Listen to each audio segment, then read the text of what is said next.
다음으로 좀 넘어가 볼까요? 사람에 주목해보는 시간이죠. 아침엔 피플입니다. 오늘 피플 누구냐? 정치구단 박지원 의원이 오늘 첫 번째 인물입니다. 왜 박지원 의원이 나왔나? 같이 볼까요? 박지원 의원 이런 얘기를 최근에 했다 그래요. 이재명 대표가 출마 못하면 김동연 지사 유력 후보 될 수 있겠지만 나도 대선에 출마할 생각을 가지고 있습니다라고 얘기를 했다라는 거죠. 네.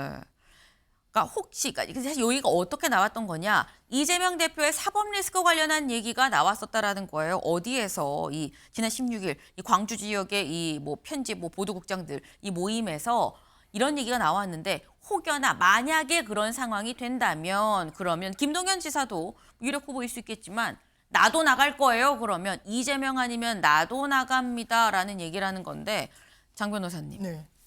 이 얘기는 실제로 박지원 의원이 나름 야망을, 꿈을 갖고 있다라고 봐야 되는 겁니까? 뭐 문헌 그대로 해석하면 그렇게 보이긴 하는데요. 네. 어느 정도의 무게감을 갖고 이야기를 하신 것인지에 대해서는 좀 추가 해석은 필요할 것 같고 지금 아무래도 민주당 내 기류와 분위기는 뭐 사법 리스크가 있다. 이게 3월 뭐 결심 공판이 있고 그 직후에 이 선거가 나올 것이다라고는 하지만 그래도 아직 계속 중이에요. 2심에 불과하거든요. 그 네. 결과가 어떻든지 간에 상고심을 갈 수밖에 없는 그 사건의 성격이 있어서 정치권에 엄청 큰 이게 변수로 작용할지는 좀 물음표가 많이 쳐집니다.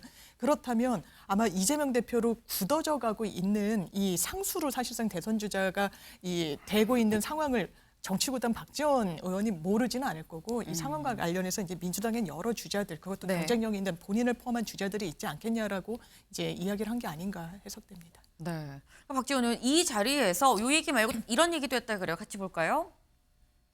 네. 사실 이 지금 현재 이 거론되고 있는 만약에 이재명 대표가 아니면 하고도 다른 이 대권 주자로 이 야당에서 야권에서 얘기가 나온 사람이 여러 명이 있죠. 김부겸 전 총리, 김경수 전 지사, 김두관 전 장관, 김두관 의원, 그리고 김동연 지사 등등. 근데 이런 사람들이 있는데 여기를 얘기를 하면서 뭐라 그랬냐? 현실적으로 가능성이 낮다. 이낙연 전 총리는 논외예요라고 또 붙였다는 거예요. 윤주진 위원님. 예. 해석 좀 해주시죠. 정치 그러니까 번역기. 이런 것 같습니다. 얼마 전 유시민 작가도 네. 뭐 지도자 행세하지 말라 이런 비판한 적 있잖아요. 네. 그러니까 이재명 대표를 제외한 나머지는 사실은 어떻게 보면 전부 다 원오브 댐들입니다. 그러니까 그렇기 때문에 김동연 지사 내가 못할 게 뭐가 있어. 내가 저 사람보다 못할 게 뭐가 아하. 있어. 저는 그러니까 결국은 역설적으로는 이재명 대표를 제외한 나머지는 전부 다 원점에서 다 같이 경쟁하는 거다. 똑같은 거다. 그리고 또 호남의 맹주라는 그런 정치성이 있잖아요. 네. 사실 박지원 의원과 이낙연 총리를 제외한 나머지 분들은 어떤 호남의 기반이 있는 정치인들은 아닙니다. 근데 민주당은 누가 뭐래도 그래도 호남이 중심이고 뿌리인 정당이기 때문에 호남에서 오랫동안 정치를 해왔고 현재 국회의원인 박지원 의원이 나 무시하지 마. 나 바이든이랑 동갑이야 이런 거거든요.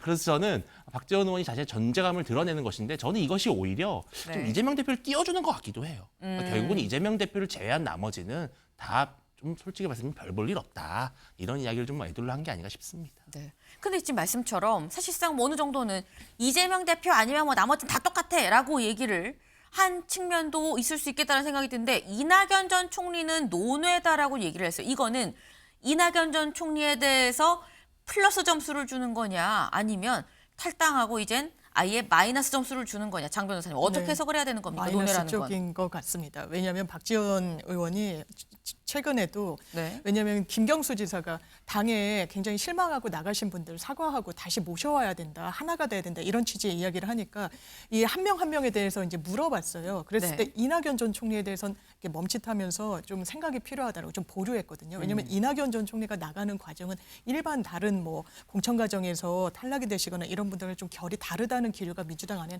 굉장히 아직까지도 강한 것으로 보여서 이낙연 전 총리에 대해서는 좀 논외로 마이너스 측면에서 논외로 설정하는 것 같습니다. 네.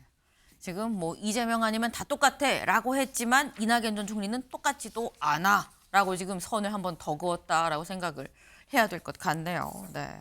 지금 이재명 대표의 이 항소심 선거법 항소심 이 결심 공판이 26일이죠. 네.